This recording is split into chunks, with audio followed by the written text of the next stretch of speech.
Welcome in. It's the Arrowhead Addict podcast, Thursday edition. Patrick Allen here, as always, in with my new revolving door of co-hosts. Finally, he's back. It's Adam Best joining me for this Thursday show. How you doing, buddy? Pretty good. I've been wrestling with my backdrop. You know, this thing worked great for about 6 weeks. I took like this frame and this like drape thing, and then I stuck a fat head on it. And I have to move it around to use my office. And it's just, it's like Kadarius Toney's hamstrings, you know, it's just not holding up. That's commitment, man. That's commitment to get that thing out. And I just throw the KC beer hat on the table back there, and I'm good to go. Well, I had enough of people telling me that this looked like a supervillain's lair. You know what I mean? Yeah. I was a big fan of Panic Room. I felt like a Panic Room. It was like very narrow and like all clean lines. Very interesting. I thought it was a closet at your office. Yeah, it's my home office. Yeah. I gotta get down there and check out your place, man. Be awesome.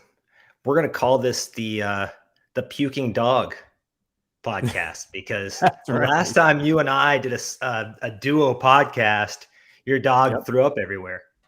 Yep, she did, and she's here. She's right over there. So we'll see how things go. What's up to everybody in the chat? Appreciate you guys showing up for the show today. I know it's getting nice outside, and it is the off season. What's up to Jerome? What's up, Gary? Appreciate you guys hitting the chat, hitting that like button. Let's get some more Chiefs fans in here. Lots to talk about today. A really interesting show lined up for you guys. We're gonna hit some news real quick, and then of course we got to talk draft. There's a report on ESPN today. It was in an insider article, a little nugget, but a really interesting nugget. I'm really excited to talk about and bring that to you guys if you don't have the old insider account. And then we're gonna talk about whether or not we think the Chiefs can avoid a Super Bowl hangover. Very, very hard to go to the Super Bowl back-to-back years, let alone win it, which has rarely been done. And then we're going to have a little fun. I threw up an article on Arrowhead Addict yesterday. Everybody's on the AI craze, Adam. And so I had AI write an article for me comparing Chiefs legends to Star Wars characters. And some of these were quite interesting. And I got to say, it makes me a little bit nervous for my future as a writer and podcaster. Once these robots start learning how to podcast and talk about the Chiefs, we're doomed. Right? I'm going to get you know what we need is we need an AI Vertiram. So we can just like, even though he won't be able to hang out with us on Sundays anymore, we'll just pop him in there and it can rant for him on Sundays. The issue with AI replacing somebody like me or some like Vertiram whose father passed down Chiefs trauma to them. A robot can't feel that. A robot can't feel the suffering of generations of Chiefs fans. Right. You know, of 5 decades of a drought. Yeah. So I think in terms of emoting, that may be the one place where we still have them, but it is getting a little creepy. Yeah. Are you ready for the draft? We're 2 weeks away. It's, you know, it seems like it's right around the corner, but I feel like I haven't even really got to dive in as much as I want to.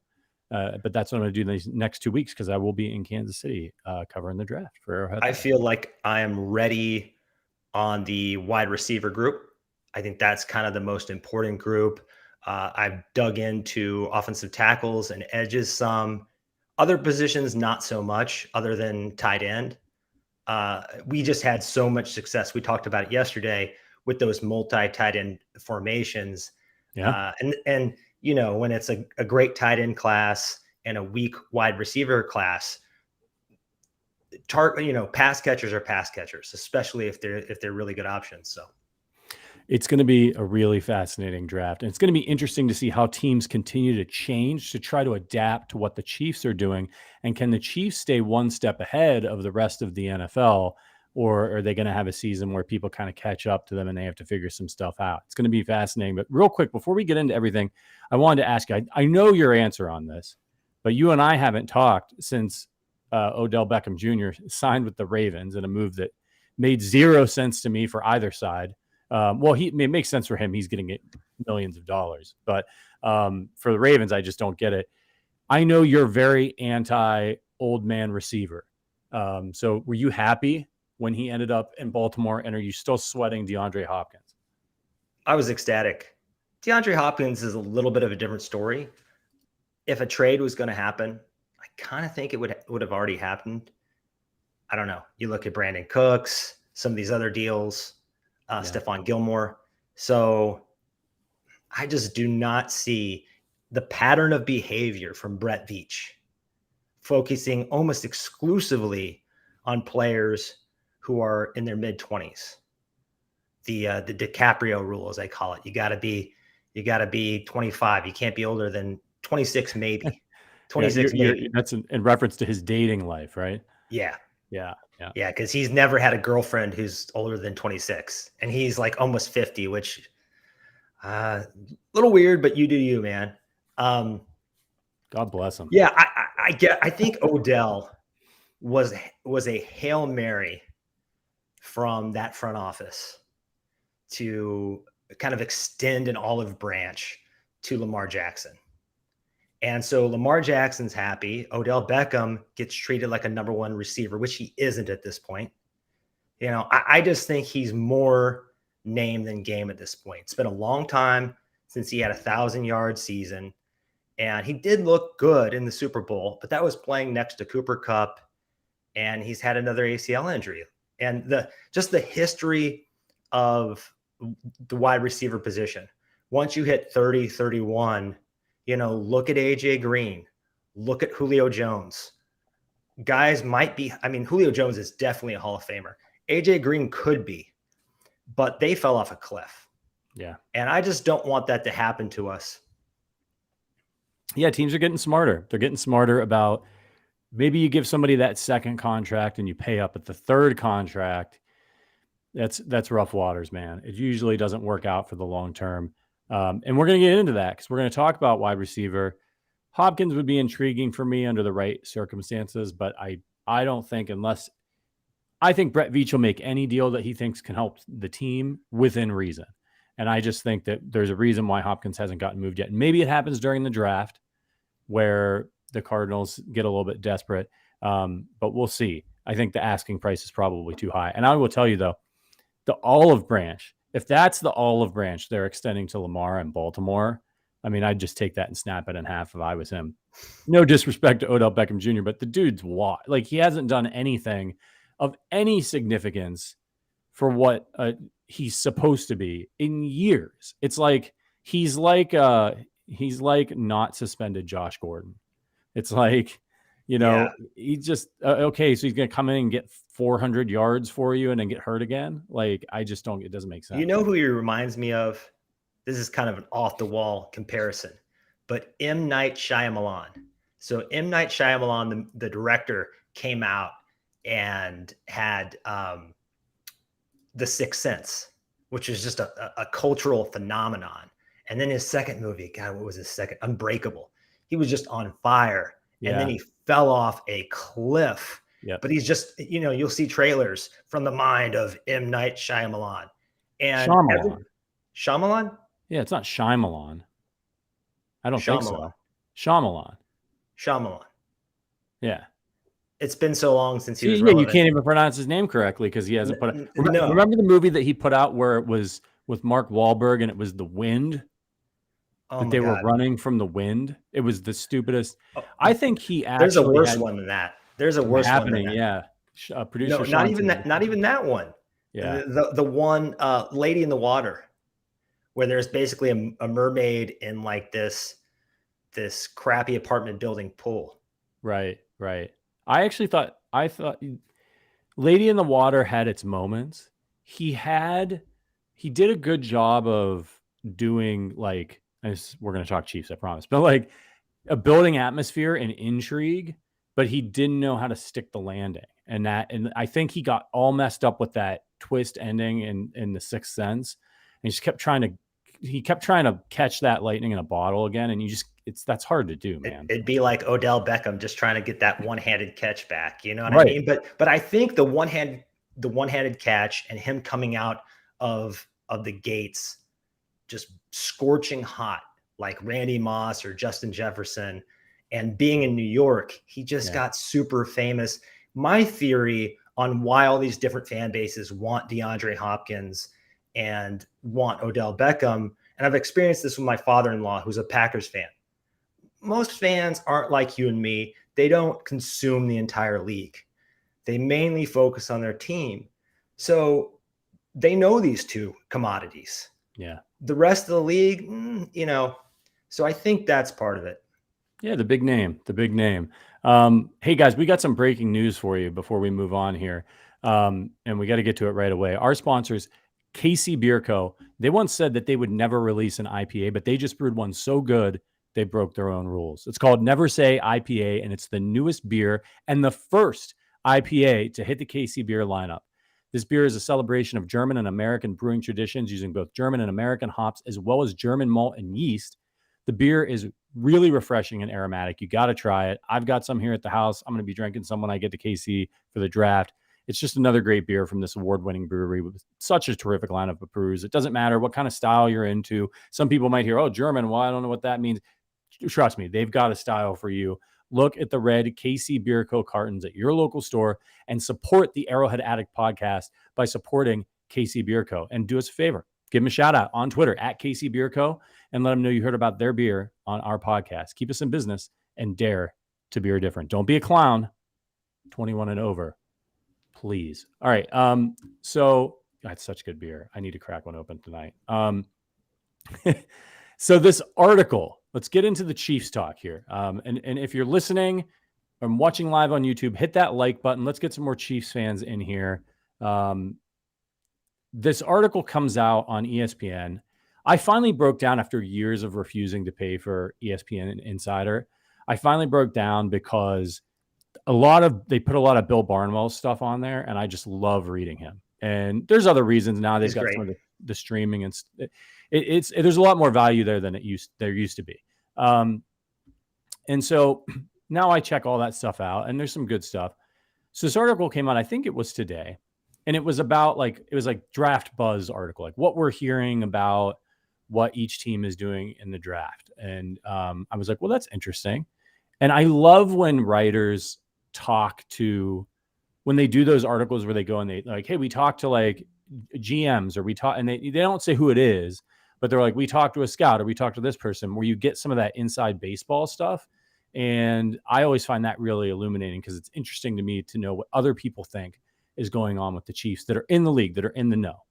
So, excuse me, this one came out, and I'm going to read you the paragraph. So, this one's on me, boys and girls. You didn't have to pay for ESPN Insider. I'm not reading you the whole article, just a paragraph. And what they're hearing about the Chiefs. With 10 picks, I expect them to be aggressive throughout draft weekend. General manager Brett Veach can use the capital to move around the board. One NFC exec, and that means almost certainly, right? Like that's a GM, right? NFC GM, one NFC exec said he expects Veach to try to climb higher in round one to secure a marquee player, and wide receiver and defensive line are their biggest areas of need. Defensive tackle Mozzie Smith from Michigan, wide receiver Quentin Johnson from TCU, edge rusher, everybody's favorite K-State guy, Felix, are all likely to be available in the 20s. So I thought that was really interesting. We know Brett Veach likes to move. He mostly moves up. The article actually mentioned that the one time he moved back, there was like a golf clap in the Chiefs war room. So I want to ask you, That's Adam, funny. Do you think he'll move up? It's really interesting to me that this GM probably thinks that, like, not only does he want to move up, that he wants to get a marquee player, somebody who's going to like shake things up a little bit, make a splash. So do you think they're going to do it? And like, how far do you think they need to move up to make that happen? I think there's a good chance. If you are the Kansas City Chiefs, you're looking at the last 5 seasons, the entire duration of Mahomes' tenure. You've never not drafted in the final 4 picks of the first round. And generally, you're basically getting second round grades at that point. So if they want to get somebody with a first round grade, they're going to have to trade up. That's just how it is. That doesn't mean that stars can't come from outside of the first round. We've seen that in Kansas City, maybe more than anywhere else recently with with Creed and Chris Jones and Travis and Tyreek. But if you want to get a guy, kind of a can't miss guy, I think you're going to have to trade up to kind of at least where they traded up to get McDuffie. I believe that was 21. Yeah, 21. So if you trade up there, and there are some teams that might be interested in moving back, I would say the Lions at 18, the Seahawks at 20, they like to trade back. Now the Ravens don't have a lot of picks. They're sitting there at 22 maybe. And then the Vikings, they like to trade back. So there's a cluster of teams right there that might be willing. And hopefully my hope is that since this is kind of seen as a weak draft class, that there won't be a lot of trade. There'll be more teams looking to trade back than trade up. And maybe we could take advantage of that. Yeah. So when the Chiefs moved up, let me see if I got this right, to get McDuffie at 21, they traded with New England. So they gave up, remember they had 2 picks at the end of the first round because of the Tyreek Hill trade. So they gave up number 29, and then they gave up a 3rd and a 4th to get up to 21. So that 8 spots. Yeah. So, and that was from 29. They're picking 31. It's probably not going to be that much of a difference, just a couple spots. If they want to move up into about the same range, you could be looking at giving up number 32 and then like a 3rd and a 4th. They might have to throw another pick in there. It's possible. 95 and 122. That's a lot. It is a lot. And they've got some needs, right? I mean, that's the thing. It would be super exciting if they go up and they get, and we're going to talk about that. And I'm interested to hear what the listeners think as well about like who, if they do this, who should they go up? But like, do we draw the line? Do you think, Adam, at 20? Like, is it, if that's the compensation that you're looking at giving up, and remember, they did it last year when they had 2 first-round picks. So they were like, we're going to get 2 first-round picks either way, but we want to get a more premium player. Can you imagine them trying to go up any farther than that into the teens? I can, but only if somebody sort of spectacular, like a I don't want to say can't miss, but somebody like Jalen Carter, who might be the best player on the board and has some personal issues, let's say some baggage, or for some reason, the way the board goes, Jackson Smith and Jigba, the most sure thing of the receivers, falls further than most expect, because Olave and Garrett Wilson and Drake London, they went in that like 8 to 12 range last year. I expect him to go there, but if he's sitting there at 16, it's going to be awfully tempting. Darnell Wright, if there's a run on tackles and they see this is the last tackle we have a first round grade on, maybe. Yeah, it's tough. I feel like it would have to be for receiver or edge, if they're going to do that. But as you pointed out, when you're giving up that kind of draft capital, go up into the teens.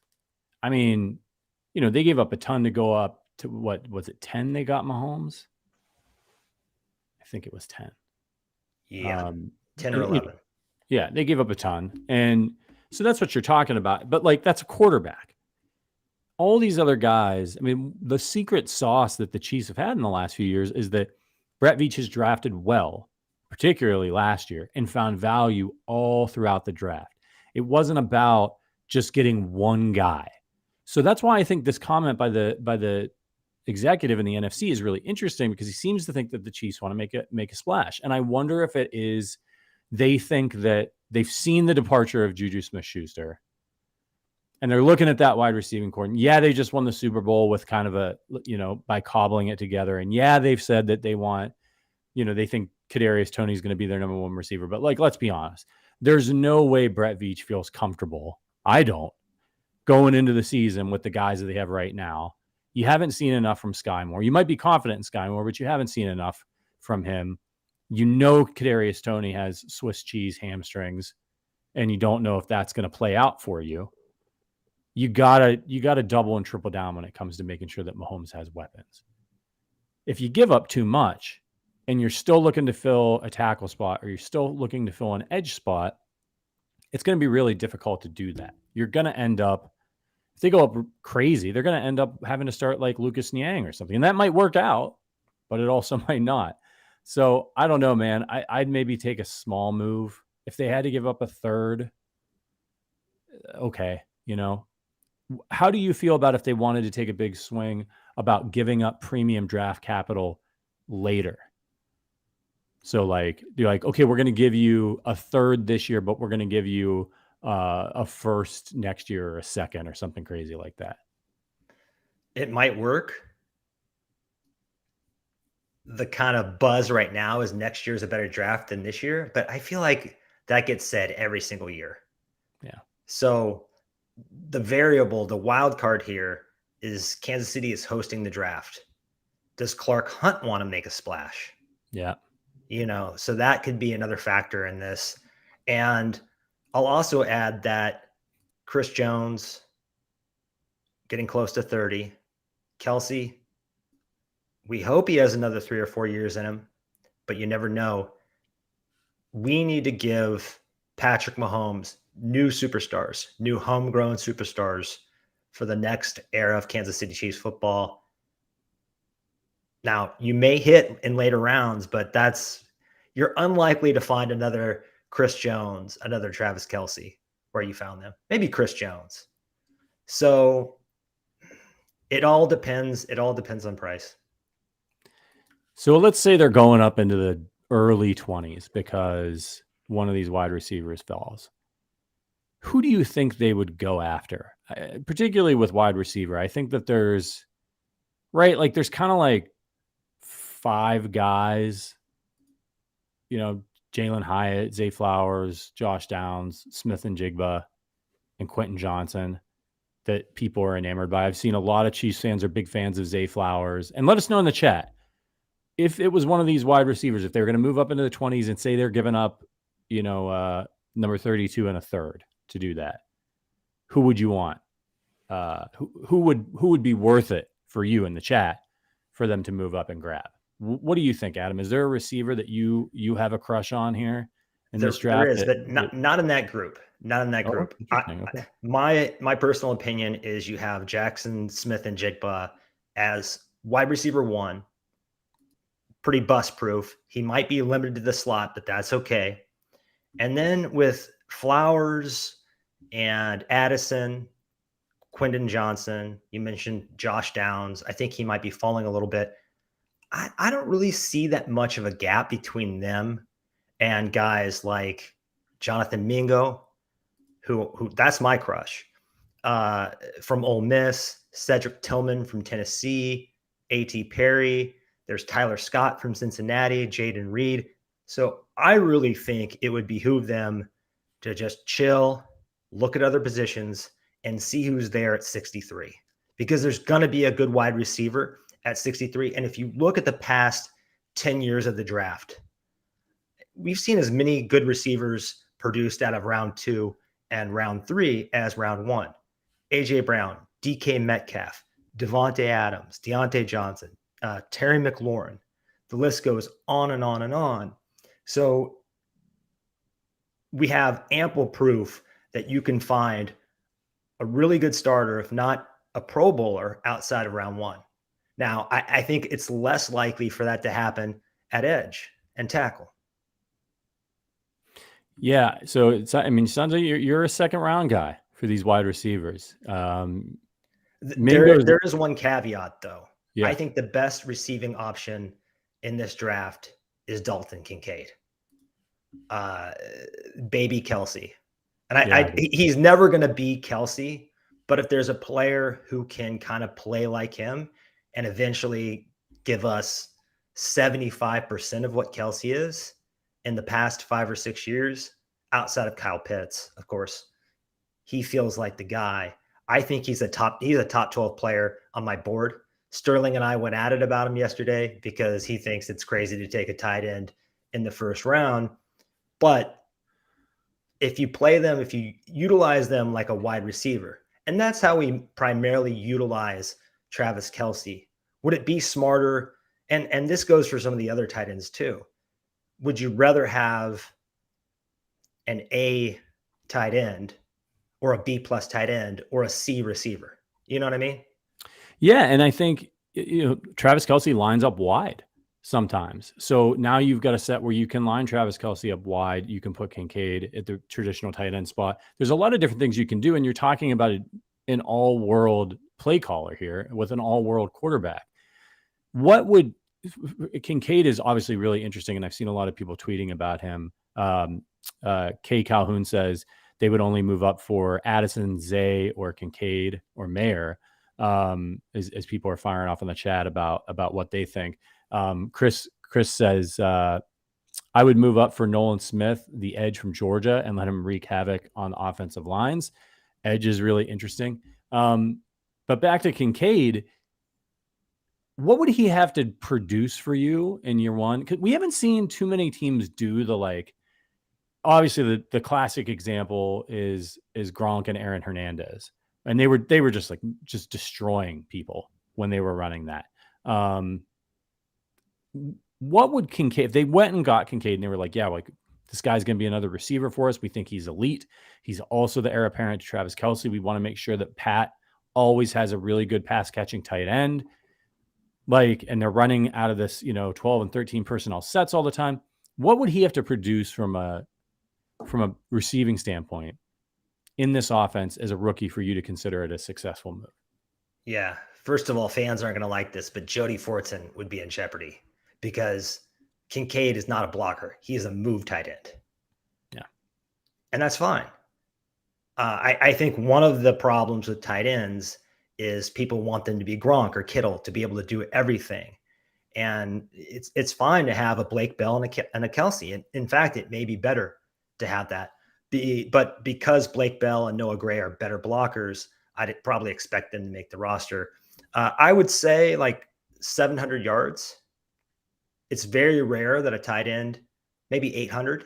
It's very rare that a rookie tight end does 1,000. Now, Kyle Pitts did it. Mike Ditka did it, but there's very few examples of that. I don't know. Maybe everything is different with Andy Reid and Patrick Mahomes. Right. So when you're talking about like how Arthur Smith and the Falcons utilize Kyle Pitts, just throw that out. This is a completely different situation. This isn't Marcus Mariota and a coach that wants to run 65% of the time. It's a totally different situation. So I want to jump in on Addison really quick. I think he's got some Isaac Bruce. He is just such a natural. I really like him, but at 171 pounds, I'm out. I'm out trading up for him, maybe at 31, but we've been talking about this, and I'll throw Nolan Smith in there too, the edge. I don't think you should trade up to get an outlier, to get someone who would have to defy history at their size, at their weight, to turn into a great player. Yeah, and that's Rybread was saying Addison is a good route runner, and I think could have a chance to get some looks as a rookie. I know rookie receivers don't typically produce, but Addison could be a nice third or fourth option his first year. They don't typically produce for us. They That's produce right, everywhere else, right? For the Chiefs, and under Andy Reid in particular. And that's another interesting thing. And you mentioned it about tight end in regards to Kincaid, is like sometimes these tight ends, they don't just come in and just start lighting the league on fire. In general, it's usually year two where they kind of start to break out and figure things out. And we saw that with, what's his name? The guy was the tight end in Detroit, and then he got traded to Minnesota. Hawkinson. Yeah. Like he was like, you could see the talent was there. Had a couple good games, I think, as a rookie, but didn't really kind of come into his own. So can the Chiefs afford to do that? I don't know. I don't know if they can afford to wait given the stable of wide receivers that they have. So that, I think, for me, would be an argument in favor of moving up and trying to get a wide receiver, because exactly what this executive said, getting a marquee player, going up and getting a Jackson Smith and Jigba or Zay Flowers and being like, yeah, no, like they're going to play. Like we moved up into the late teens or early 20s to get this person. They're going to play, and now we're deep at wide receiver as opposed to shallow. I just think we picked the wrong year to do that. Last year had a great crop. We could have traded up and got Garrett Wilson or Chris Olave, someone like that. Jamison Williams. Yeah. This year, I think I really like Jackson Smith-Njigba, obviously. But to me, if he was in last year's class, he probably would have been like wide receiver 5, wide receiver 4, something like that. So is this the year of the trade up? Now, maybe you get the discount this year. So I will say about Quentin Johnston, I have some issues with him because you don't like a 6'3", 6'4" guy who isn't a ball winner and just kind of struggles in the contested catch facet of the game. But the Chiefs are becoming yards after the catch offense. That's where the league is moving. That's what San Francisco excels at. The Eagles are good at it too. And he is a player that once he gets the ball in his hands, he's big, he's dynamic, he's hard to bring down. He's got some twitch, has some juice. So they might fall in love with that. I've said this week after week on the podcast, but not to you. When insane to think about that they were, but when Chris Olave and Garrett Wilson and Jackson Smith-Njigba were all on Ohio State at the same time, after they came out, they asked those guys, they asked Garrett Wilson and Chris Olave, who was the best receiver? And both of those guys said Jackson Smith-Njigba. Was that before or after they got paid? Right. Yeah. I can't remember. It might have been before. And the best guy still might be there, right? Yeah, indeed. Harrison. Yeah, indeed. I just think that he's really interesting to me because he looked just absolutely incredible. And then he dealt with the injury last year and didn't play at all. I think that could be a really interesting move for this team. Some people have him as the number 1 receiver in the whole class. Some people have him 2, 3. I think that could be a really interesting one because I think he would fit into this offense really well and what the Chiefs are trying to do. What do you think they would go after if they did move? Like, what's their type? Last offseason, we talked about it. They went and they got big guys who could help block, who could go over the middle of the field, do some dirty work. We had Brett Veach on the podcast. He talked about why he liked Juju Smith-Schuster. He compared him to Sammy Watkins and the fact that like he would do some of those things and brought some size and some toughness.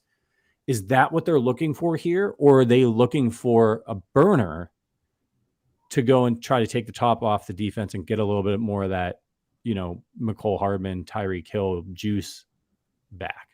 I mean, I would argue they already have that on the roster and a couple of guys, but what do you think? I agree with you. But the great thing that not only Mahomes and Reed, but also Veach have demonstrated is that they're adaptable. And I don't think they're just going to go in and pigeonhole themselves into looking for any one type. It just depends. Now, Jackson Smith-Njigba is not Juju Smith-Schuster. He's not as big or as physical, but in terms of busting zones and having the kind of innate feel to get open, he's got a lot of that and probably more. And I think his game will age better because he's not fast, but he is very sudden. He is unbelievably quick. He had the fastest short shuttle and 3-cone in this entire combine. I think at all positions, actually. So there's different flavors for them. So I think they're just going to say who's the best player, and we'll find a way to make him fit. Yeah, and that what you mentioned about his shuttle and the 3-cone, when you think about the kind of offense, like that's a really great indicator of can somebody create space really quickly and get separation. Well, that's exactly what the kind of offense the Chiefs are running right now. So if they can run a nice sharp route, get open, move the chains, matriculate the ball down the field the way that they were doing all last year, that person could be a really good. And if they're elite at that, that's a problem when you've still got Travis Kelce playing at the level that he's playing, and you've got the speed that Marquez Valdez and size that Scantling brings to the table. Tony's ridiculous athleticism running around back there. That makes for a nice, interesting mix. So I'm excited, man. I don't know what they're going to do. Let's see if there's anything from the chat. Jerome says Marcus from Chief Concerns said, imagine in the 4th round, Chiefs trade that pick for D-Hop and the place goes crazy. Just hope Arizona pays most of the bill. There's no need for a wide receiver in the 1st. Yeah, I'd take DeAndre Hopkins for a 4th. Yeah, me too. Yeah, I would take that. All right. It's going to be fascinating to see what they do here. I do think there's a good chance they move up. They have the draft capital to do it. They've got some specific needs. And I think Brett Veach it's just his MO. I find it hard to see him staying put in this draft. How do you rank those needs? Wide receiver, edge, and tackle. I'm not that concerned. I'm not as concerned about edge as everybody else is. Like, I think they've made some moves. I think they're expecting Karlaftis to make the jump. I think they're going to be okay with the pass rush. It's a need for sure, but I think they're okay for another year. I'm going to go. I got to go right tackle. Like, I'm really uncomfortable with the wide receiving group as they are right now because of some things that might or might not happen. Right? Like, if you told me Kadarius Toney's he's going to be healthy all year and Sky Moore is going to make the leap, then I'm perfectly content with the group that they have. But this offensive line is just so important. Maybe they can pop somebody in there and they can do the Andrew Wiley. You know, they've done it before. Niang, could Niang be Andrew Wiley? Probably, if he can stay on the field. So that's my concern. But like, I just don't want to mess with the offensive line. That might be less likely than Kadarius Toney staying on the field. Yeah. Yeah. For me, it comes down to with those 3 positions. I think you're more likely to find a veteran that got cut at edge or tackle over the summer than a wide receiver who can come in. And I'm also worried that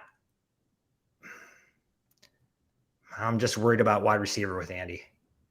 Yeah. So it's like, can if they go the rookie route, can the rookie come in and make an impact right away? Or exactly. Are they going to be a year away, especially in this complicated offense? That's the rub. But you know what they're going to do? They're going to throw us all curveball and they're going to take like a cornerback or a safety or something. That's what's going to happen. Someone asked me why I take 3 defensive backs every draft. And the reason for that is because we spent the second least in the entire league, salary cap wise, on our secondary last year. That allows us to spend 31% of the cap on Chris Jones and Patrick Mahomes alone. We are better at identifying late round corners than any team in the league. And as much as I love L'Jarius Sneed, I've kind of come around to the fact that we're probably going to have to let him go because there's going to be another team that, like Charvarius Ward, throws the bag at him, and we need to constantly reload. The other thing is there's a lot of variance at that position. It is the rockiest, most up and down position in football. Yeah. So just because Jalen Watson, and I have more faith in him than Joshua Williams, but just because those 2 guys look good last year doesn't mean they won't have a rougher year this year. There's more tape. It just gets tougher and tougher. So I think you just have to constantly reload that room. Yeah. And you need a lot of them. And injuries happen and they got to come on. The teams are throwing like crazy. Guys get winded. Like, you got to really, they like the Chiefs like to use corners to come down and almost play linebacker sometimes and blitz and do all these different things. Like, you need a diverse skill set there and you need a lot of them. And if they're good, they get very expensive. And so if you throw money at one cornerback, then the rest of the positions suffer. Wasn't it very ballsy in retrospect how they traded Rashad Fenton? I mean, if you think about the playoffs, if one of those guys goes down, like, we were a lot better, I thought, defensively when Trent McDuffie came back. So I still think we're a little thin there, and we lost. I know we added a safety, but we lost. What's his name? I think I Men in Blacked myself. Thornhill. Not my favorite. Juan. Yeah, I mean, they brought Deion Bush back. I actually quite like him as a reserve guy. Special Obviously, teamer. yeah. But you're right. You need a lot of those guys, and you need to keep replenishing that cupboard so everybody stays young and cheap. Um, let's move on to our discussion and talk about this potential Chiefs Super Bowl hangover. But before we do, I got to let you know, if you want to get swagged out, our swag store is back. So we've got you covered. The Arrowhead Addict merch store is now live, and you can visit it right now by clicking the link in the description below. We've got everything, man. Shirts, hoodies, baby onesies, a pint glass you can drink your KC beer from. We got a super secret promo code for you for this week's listeners only. You got to use the code Stone Cold. That's all one word, Stone Cold, to get 10% off your order today. And make sure it's fast because this does expire on Saturday. We're recording on Thursday. So you just got a couple days if you want to get swagged out for the summer. And then I'll tell you, if you want to make a little bet, NBA playoffs are getting ready to start up, all that stuff. Check out our friends at DraftKings. If you use the code Arrowhead, you can bet $5 and get $150 in bonus bets if your money line bet wins. That's code Arrowhead at DraftKings. You got to be a new person to the DraftKings platform, but it really helps us out. It's a minimum $5 deposit and wager on any pregame money line required. New customers only, 21 plus, and present in Kansas. If you have a gambling problem, call 1-800-522-4700 in Kansas. See the full terms and details at DraftKings.com or in the description below. Okay, let's talk about the hangover, and I'm not talking about the trilogy. I'm talking about, I got to throw these pop culture references in because we brought some of Wacky Wednesday to Thursdays here. I appreciate it. The Super Bowl hangover. So the Chiefs are now in this rare air of being in 3 Super Bowls in 5 years. They've won 2 of them. They're going for the dynasty. Now, I'm you've got to get 3 in a compressed amount of time to be a dynasty. I think 2 doesn't quite get it done. They're an AFC dynasty, no doubt. But I think they got to get that 3rd. And if they go back and they win another one, I mean, legacies are already good, but that would be absolutely incredible. We all want it. Do you think they're going to, I guess here's what I'm interested in. Mahomes, Kelsey, Chris Jones, Andy, they've all won 2 Super Bowls now. All those young guys that they drafted last year and they started have now won a friggin' Super Bowl in their first year in the league.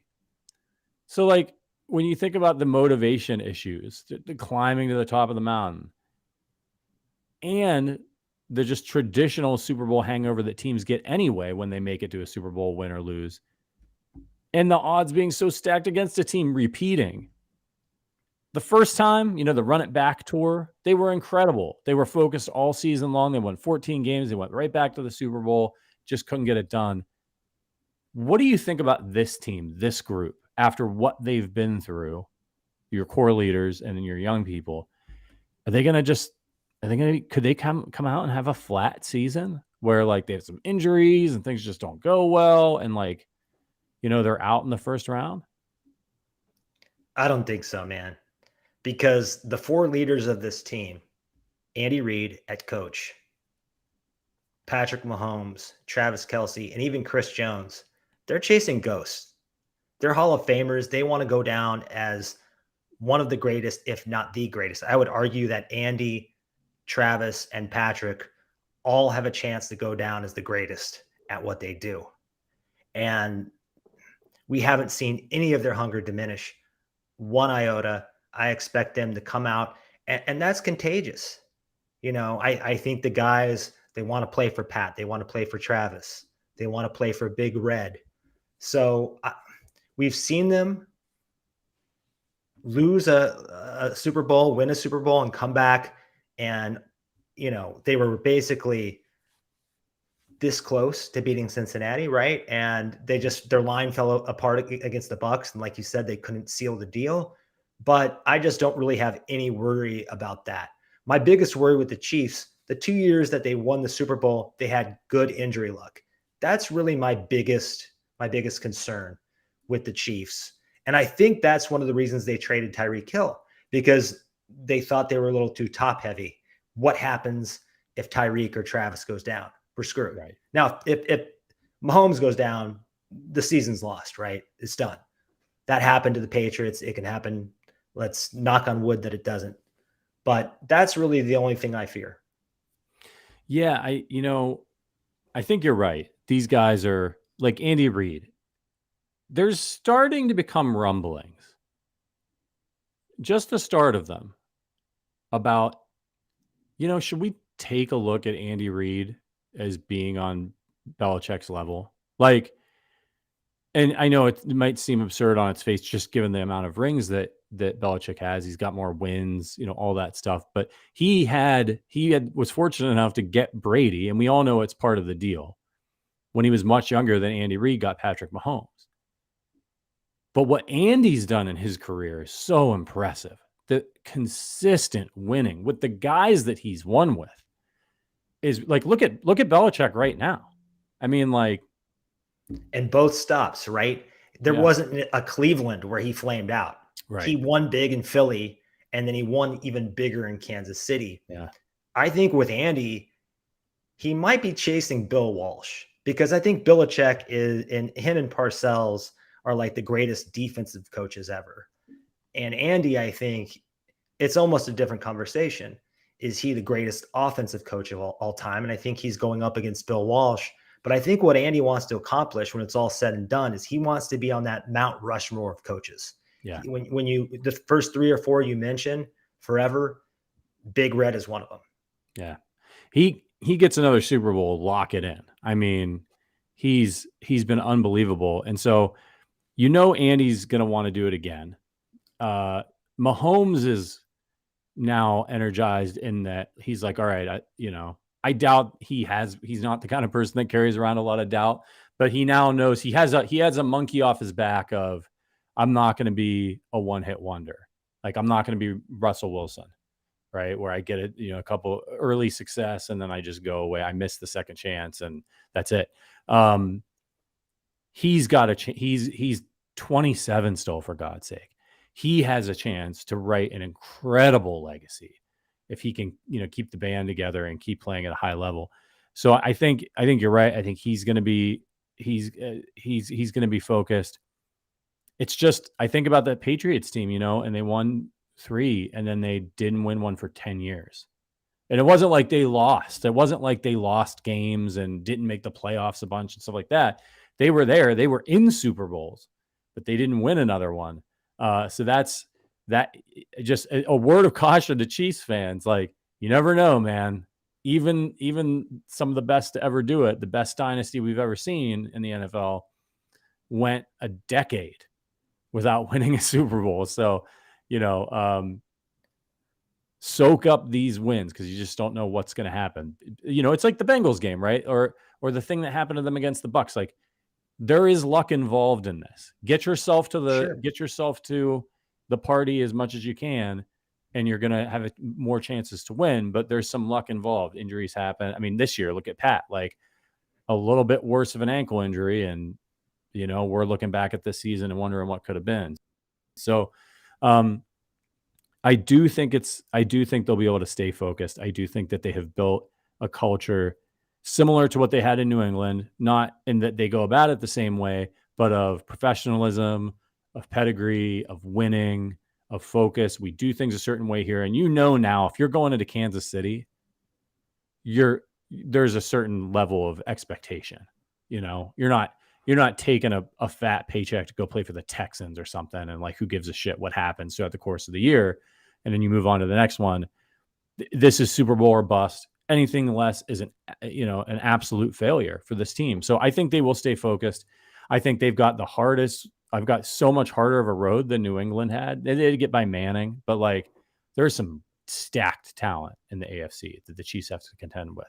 Yeah. The flip side to that is that it's more of an offensive friendly league now, because I think the analytics age has made it more pass happy, but also the rule changes with what the secondary can do and so forth, and the way you can hit quarterbacks.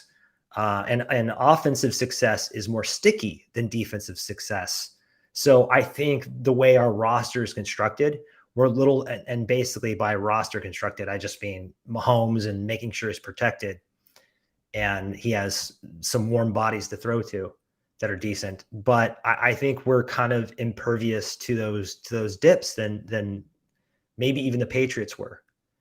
And also one of the things that happened with the Patriots is you have to kind of look at their dynasty in two halves, because Brady really transformed himself from like a Derek Carr level player to a Joe Montana level player or better. So that was part of what happened as well. He was so frustrating in those later years because he just what's exciting to me is that I feel like the Mahomes is starting to play like that now. Like he's still using his athleticism. You know, Brady never had it, but like this new offense, when they removed Tyreek Hill from it, what he did last year with those receivers, it felt a lot like that, where it was like, you just can't stop this guy. Somebody's always open. He always makes the right play. He always finds them. He doesn't make very many mistakes. If he figures that out now, I mean, look out, man. Some good points made in the chat too. Angry Drunken German says, you know, New England didn't have Mahomes. Mahomes has 3 Super Bowls, and not once did he have, meaning gone to 3 Super Bowls, not once did he have a top 15 defense. That's absolutely true. Imagine they've invested so much in the defense. We've been talking about it on the pod. What if, what if like Bolton and Willie Gay and McDuffie and like Karlaftis, like what if all these dudes make a leap and become like Pro Bowl level players at the same time, and they have like a top 8 defense? Like, yeah, it could happen, especially if they go in on the defense yet again. Right. What do you guys think? Let us know in the chat. Will the Chiefs have a Super Bowl hangover? Can they get back? What are their odds of repeating? And I want to ask you that, Adam, before we move on. Are they going to repeat? Can they do it? Well, I'm definitely taking the field versus them, but it's not as far as you think. I mean, I think I'd give them a 40% chance and the field a 60% chance. Yeah. And if they get to the Super Bowl and they're healthy, I'm not betting on anybody else. I think you'd be crazy to bet on anybody else. I don't worry about Patrick. I think he's wired the way LeBron is. I really think he's going to take care of himself and stay focused and still be doing this by the time he's 40, probably. And we have leaps in modern medicine and recovery and all this kind of stuff. So I just think Patrick is going to be there at the end every year. I expect him to always be in the AFC Championship. And after that, it's just kind of roll of dice. Yeah, well, thank God he's Gumby when it comes to injuries. The dude's just, some of that's their training, right? Like they train proprioception, and they want him to be. I think Brady was like this too. They're focused, and this is why Will Levis is kind of curious. The quarterback out of Kentucky who just came into this draft just jacked up, because quarterbacks have been training mobility, resistance, agility, those things. They want their body to be pliable and injury resistant, durable. And I think he's really, I mean, he's limber anyways, but also his father's a pro athlete. I think sometimes we forget about that, but I think that's a big component in how he handles all of this so well. Yeah. An underrated thing about Mahomes is how, you hear the stories about him being competitive and all that stuff, but he's so, like Brady's a maniac, right? Like if Brady took up smoking, he'd smoke a pack a day. If he took up drinking, he'd probably be an alcoholic. Like he's one of those people that has that crazy personality where they get obsessed with things and they go all in on it. And then I think Mahomes is just like, he doesn't get too up or get too down. I think there's like a mental aspect. Maybe probably would compare it most to Montana. That like when he's out there, he's just not scared. And I think he carries that personality throughout his he just seems like such a mild-mannered dude, like calm, cool, collected all the time in his personal life. There's no drama, like he's not getting on Well, there is his Twitter. brother, but Well, right. Like, I that's mean, not his fault. he's been surrounded by like some chaos or distraction or whatever. And like, it's just like, he's like, goes about his business, doesn't talk shit, like goes out there and plays a little petty, competitive streak, but that's it. So I think that's really helpful for him. Some folks in the chat Jerome says, who does Vegas have in the Super Bowl favorite? That's right. It's the Chiefs. Angry Drunken German makes a good point. Says our schedule is easier in 23. Our young defense will be better. We just need to stay healthy with our division imploding. I think those are all excellent points. I think they've got a good shot at it. They're just so good with him and with Reed. And as long as Travis Kelce's healthy and continuing to play at a high level, they're going to be a force to be reckoned with. And they might get tripped up in the playoffs. These games have been close. But I'll ask one last question for you before we move on to Star Wars, Adam. Right. The 49ers team they played in the Super Bowl, the Buccaneers team they lost to, and the Eagles, top to bottom, did the Chiefs have a better roster than any three of those teams, in your opinion? No. They just have the one. Yeah. Shit, I was going to say something and I kind of lost it. Maybe it will come back to me. Yeah, maybe it'll come back. But yeah, I think you're right. I think all those teams had a better top to bottom roster. It's not that the Chiefs aren't good, but they had some players, man, that just were outrageous. That Eagles team was really good. Like, I think the win this year over the Eagles is more impressive than the first one against San Francisco. Even though San Francisco's defense was a terror, the Eagles defense was really good too. But like, I'm taking Jalen Hurts the way he played last year over Jimmy G 50 times out of 50. But even Jalen Hurts, as the game progressed, he had the fumble. He had a 3-and-out in the second half. I like Mahomes' chances if we can just keep it close. Yeah. As the game goes on, he's going to have ice in his veins. Yeah. And that's one of the beautiful things about being in so many of these big moments, right? We've been down and had huge comebacks. So I just don't think anything is going to phase these guys. Yeah. Yeah, I agree with you. It's hard. It's really difficult to do, but I think I'd be surprised if they're not in the AFC Championship game again. They may not be hosting it, but I feel like that's their floor at this point. And the thing that nobody is talking about in the national media is Mahomes was compromised.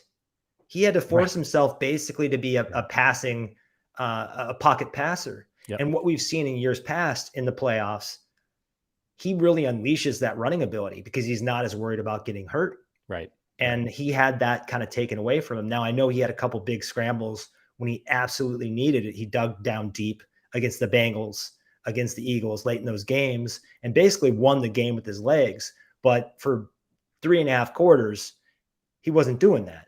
Yeah. So if he has that next season, we're going to be even a more dangerous offense. It's like when, isn't it in Karate Kid where like Mr. Miyagi blindfolds Daniel? Like it's kind of like Mahomes, like it's just going to make him better. Or Kyrie Irving's dad made him shoot with his left hand, for an entire summer, or like the backboard was broken, so he wouldn't fix it. So he had to use the other side, like stuff like that. You hear those stories of how they can help people. I think probably what he did last year and the injury and all that stuff just made him better. Going through adversity makes people better. Well, people get caught up in all the trick shots, right? But he's a great processor, and he's a student of the game. He's becoming better in that aspect every single year. And I think this, in a weird way, sped up his development. I remembered what I wanted to say, and that is this. Why I'm so confident in Mahomes and Reed is they have already tried to evolve. And we haven't seen that as much from Josh Allen.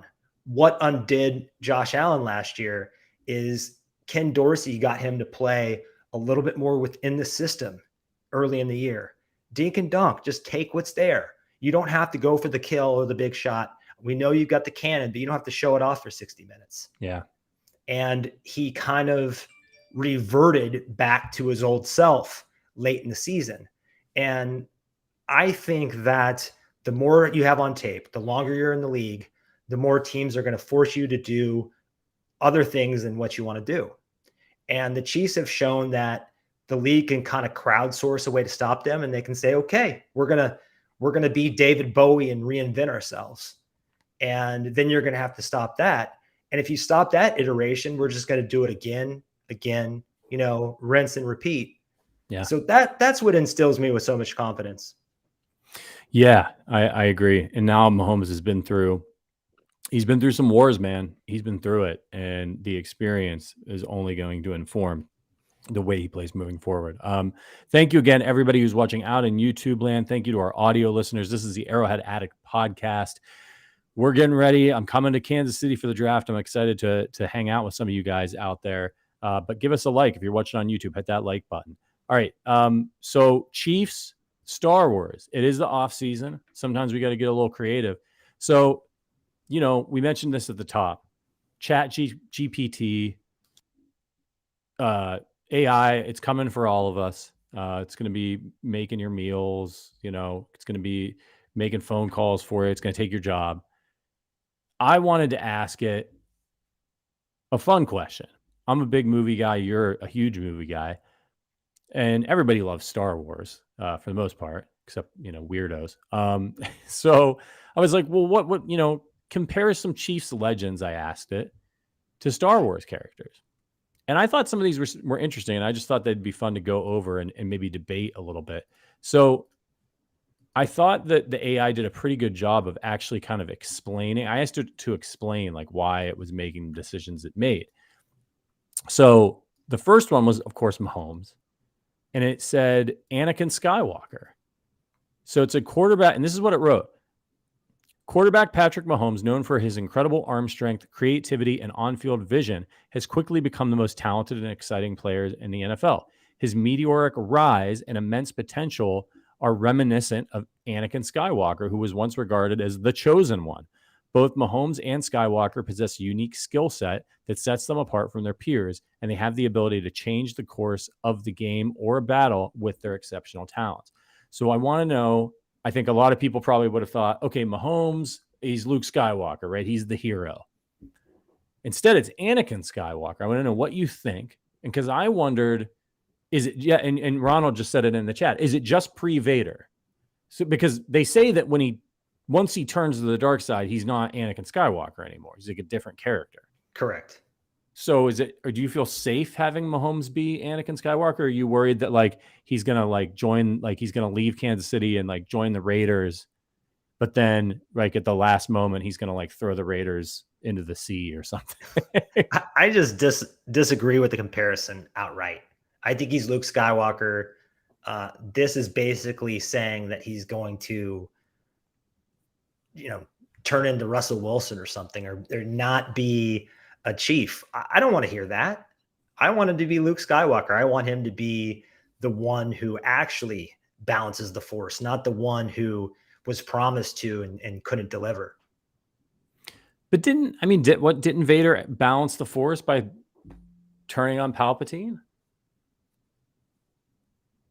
Yeah. Now, one way you could look at it is the rest of the league sees Mahomes as Darth Vader. Right. Yeah. Zach mentioned that in the chat. And my brother ahead of me. Yeah. And that's a really interesting one. I actually think the comparison is pretty good, especially consider this nerd stuff here, but Chat GPT only goes through 2021. So it doesn't know that Mahomes is won another Super Bowl. And so it's looking at him at the time when you ask a question, it's looking at him as this up and coming young gunslinger, which is what Anakin was. Our producer Sean says the first AFC championship lost to Brady was getting beat by Obi-Wan. I don't know. Andy Reid, I feel like Andy Reid is Andy Reid Yoda? Or yeah. Well, if Mahomes is Luke, then he needs to be Gosh, that's a hard one. Who's Obi-Wan? Maybe Obi-Wan was Alex. Alex Smith. Alex Smith, he was only here for a short time, but he made his mark on Patrick. That's a good point. That's a good one. Much like Ben Kenobi, who was in his life for a very short time. Ronald says Luke's character arc seems better for Mahomes. Angry Drunken German says Kelsey is definitely Solo. We'll see. Kelsey was named by the AI. I didn't put the player names in, by the way. It just shows. I just said Chiefs legends. So next, the Kelsey one is to me is the best one. I think so too. I thought it was dead on. Derek Thomas, Mace Windu. So here's what he said. Linebacker Derek Thomas. I said what he said, like it was written by a person. Linebacker Derek Thomas was one of the most feared pass rushers in NFL history and was known for his relentless pursuit of quarterbacks and his ability to create game-changing plays. His powerful presence and disciplined approach to the game make him a fitting counterpart to Jedi Master Mace Windu. Both Thomas and Windu were dominant forces in their respective fields, commanding respect and admiration from both their allies and their opponents. What did you think of this one?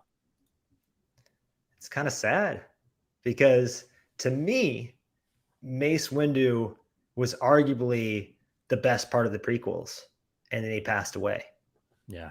So there's that parallel. Samuel L. Jackson makes everything better. Just everything. So it's a shame that he couldn't have had a better part. I wish he was my GPS voice, Right.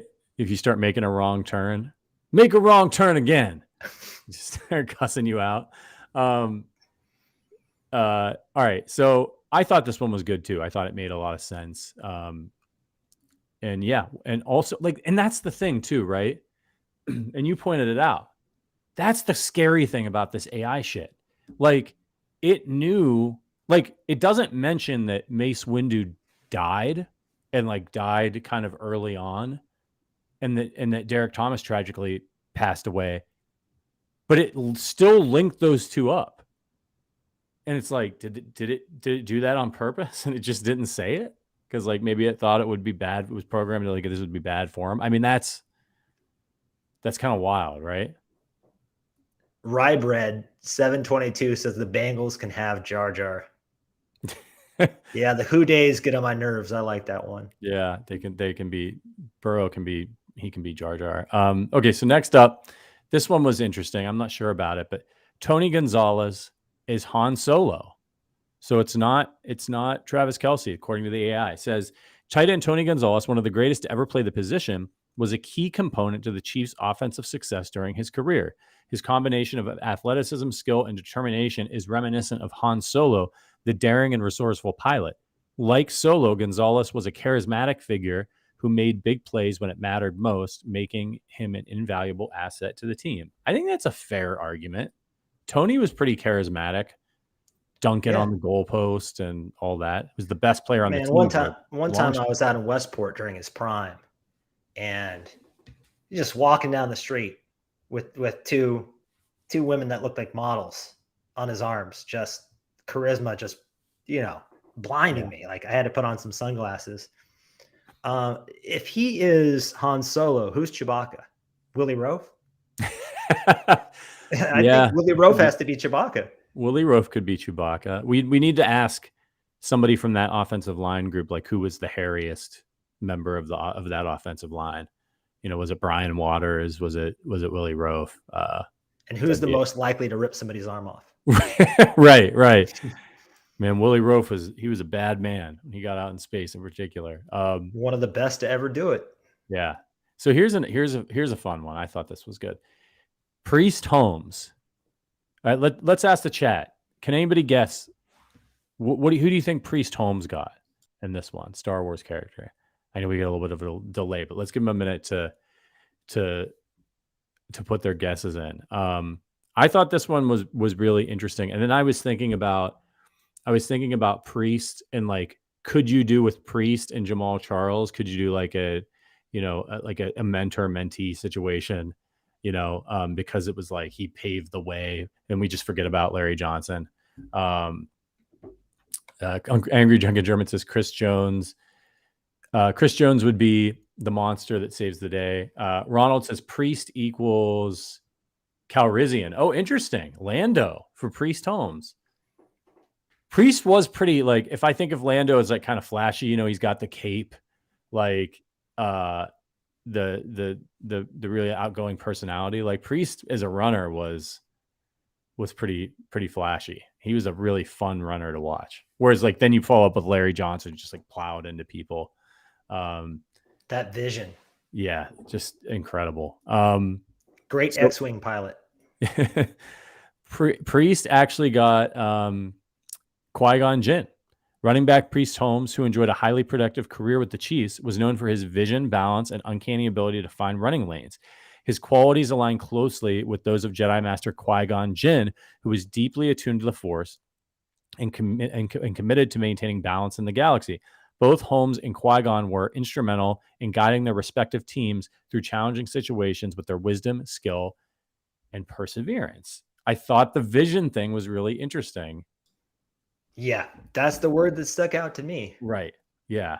And that almost seems like it looked at traits, you know, like it looked at traits of these players and read about them. And then it looked at traits of various Star Wars characters and sort of matched them up that way, which is kind of fascinating. And similar to what happened with Derek Thomas and Mace Windu, Qui-Gon wasn't around as long as he should have been. He got Qui-Gon. He got hurt by Darth Maul. Yeah, Darth Maul finished him off. All right, so now we get a couple of throwbacks. Our Missouri and Kansas people out there know sometimes we mispronounce these hard words. Yeah. All right, Willie Lanier. Willie Lanier is Yoda. And here's what it wrote. Linebacker Willie Lanier, a key figure of the Chiefs' legendary defense in the late 1960s and early 70s, was known for his intelligence, leadership, and ferocious play. His qualities make him an ideal counterpart to Jedi Master Yoda, who was revered for his wisdom and mastery of the Force. Both Lanier and Yoda were vital mentors to those around them, sharing their knowledge and experience to shape future generations. It is kind of interesting thinking about kind of one of the older legends as being Yoda. Yeah, I think I would have thought of Lenny Dawson. You know, he was around for Pat coming up. Yeah. Even Hank Stram. And I had a thought, is Carl Peterson Emperor Palpatine? Or is he Jabba? No, Jason Whitlock is Jabba. Yeah. Sorry. Absolutely. Zach in the chat said Ryan Sims should be Jabba. Yeah, Ryan Sims or Junior Siavi. Rybread says Don Tari Poe could be Jabba. Yep. Yeah, he was big guy. Angry Drunken German says Neil Smith is Lando during Empire Strikes Back, traitor and scoundrel. Oh, that's a good one. That's good.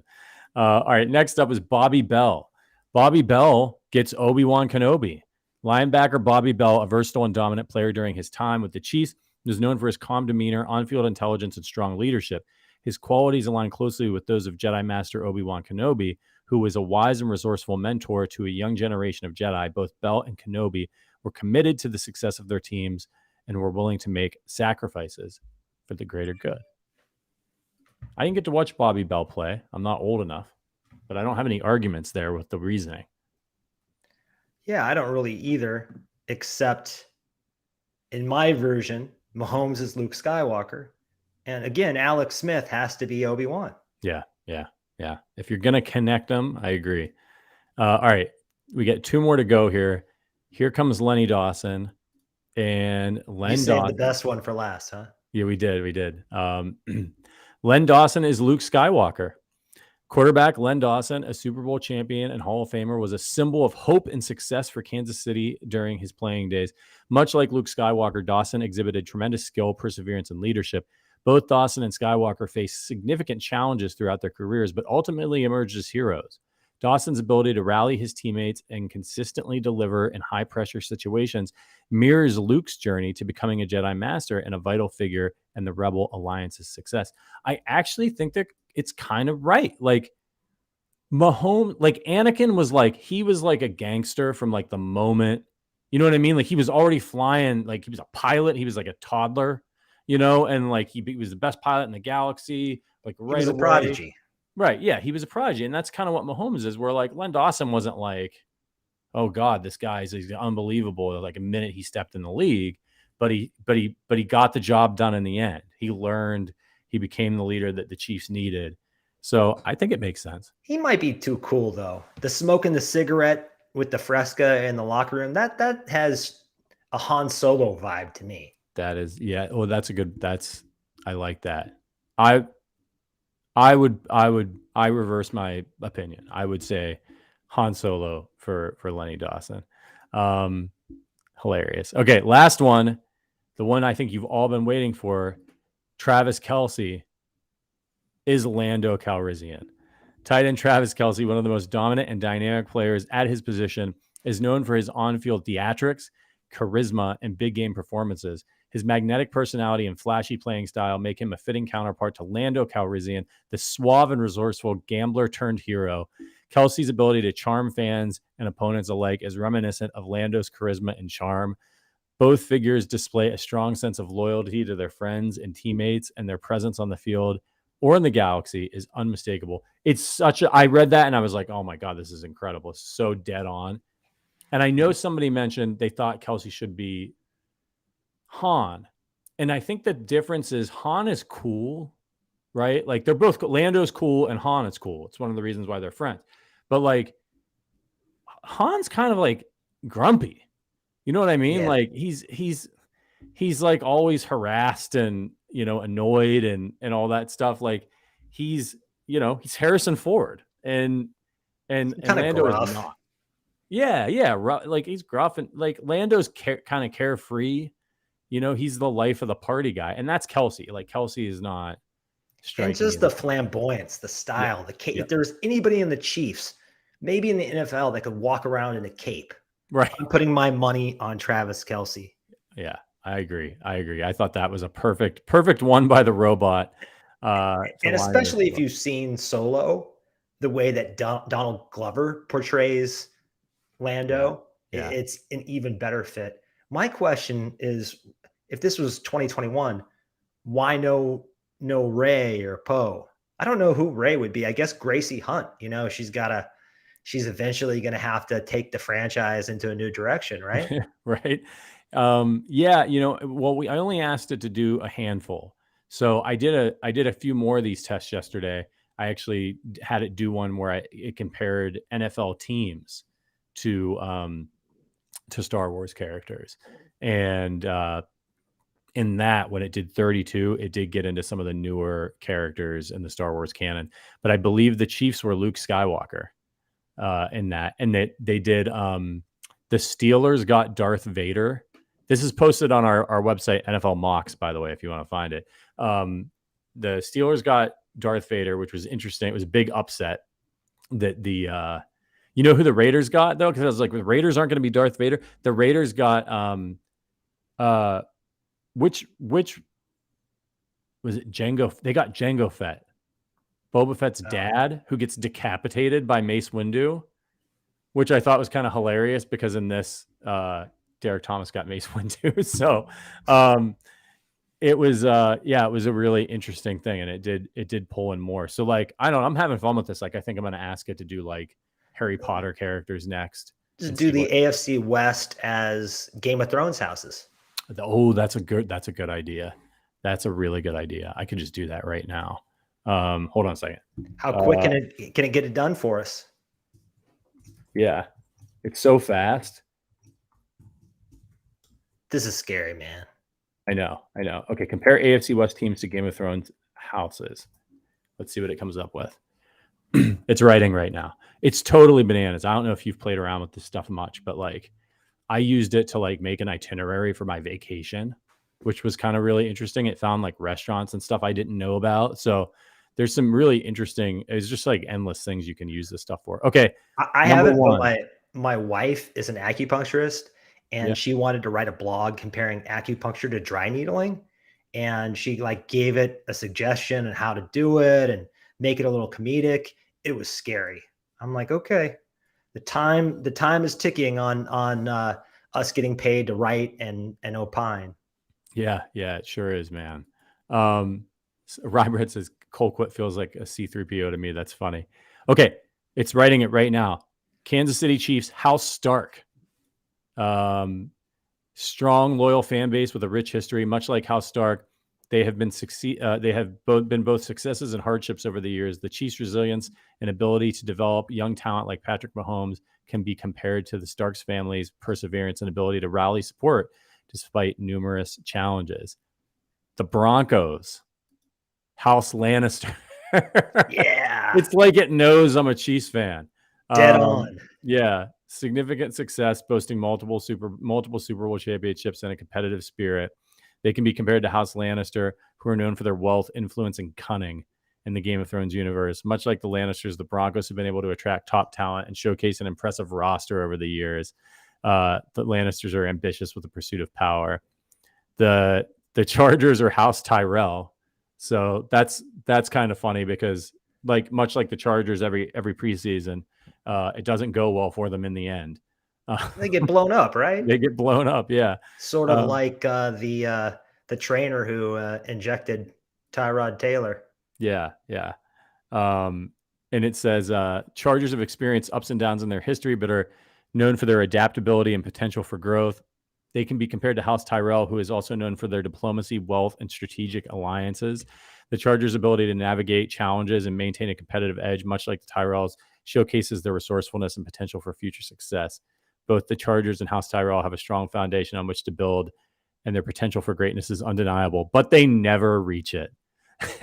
It's pretty good. And the last one is hilarious. It said they never reach it. No, I did. I added that, but it's true, right? They There's a lot of hype, but it never manifests into something more than hype. Right. Las Vegas Raiders, House Greyjoy. And it makes sense because they're like pirates. They raid fishing villages and shit in Game of Thrones. It says known for their rebellious spirit and dedication to their unique identity. They can be compared to House Greyjoy. The Raiders' commitment to excellence and their passionate fan base, known as Raider Nation, shares similarities to the Greyjoys' fierce loyalty to their house and culture. Just as the Greyjoys are known for their naval prowess and unpredictability, the Raiders have been known for their unconventional strategies and bold moves on and off the field. Both the Raiders and House Greyjoy are unafraid to defy expectations and pursue their own path to success. That's really good. That's spooky. They also kind of got castrated, castrated, and yeah. It doesn't go well for the Greyjoys either. No, it does not. Hilarious. All right. Well, we have gone long. Nice long show today for y'all to help get you through the off season. Appreciate everybody who tuned in today. There were a lot of you. Make sure you hit that like button on your way out. And thank you for hanging out and having a little fun with us at the end of the show here with some AI and some pop culture stuff. It's always a good time. Ronald says, what the heck is this AI programming on? Scary. Yeah, I mean, it wrote all that stuff I read to you from the moment I said I'll type it in. So it's Chat GPT if you want to play around with it. It is the Raiders should just ask AI who they should draft every year, I think. Right? It could not go worse. It would definitely go better. It would most certainly go better. It would most certainly go better for them. All right, everybody, you guys have been absolutely awesome. Next week, Matt Verderam returns to the Arrowhead Addict podcast. He's going to join me as a guest, help get us ready for the draft. And then the week after that, it's going to be me and Sterling from somewhere in Kansas City. At some point on Thursday, we're going to do a show live. We'll probably be doing some live streaming from the draft. It's going to be awesome. So make sure you tune in for all of that. Adam, thanks for joining me, man. It was great having you on. Always good to catch up, man. Thanks for having me. Yeah, appreciate you, brother. All right. Thank you, everybody. For Adam Best, for producer Sean, thank you all for your help. We will see you guys next Thursday. But until then, as always, go Chiefs.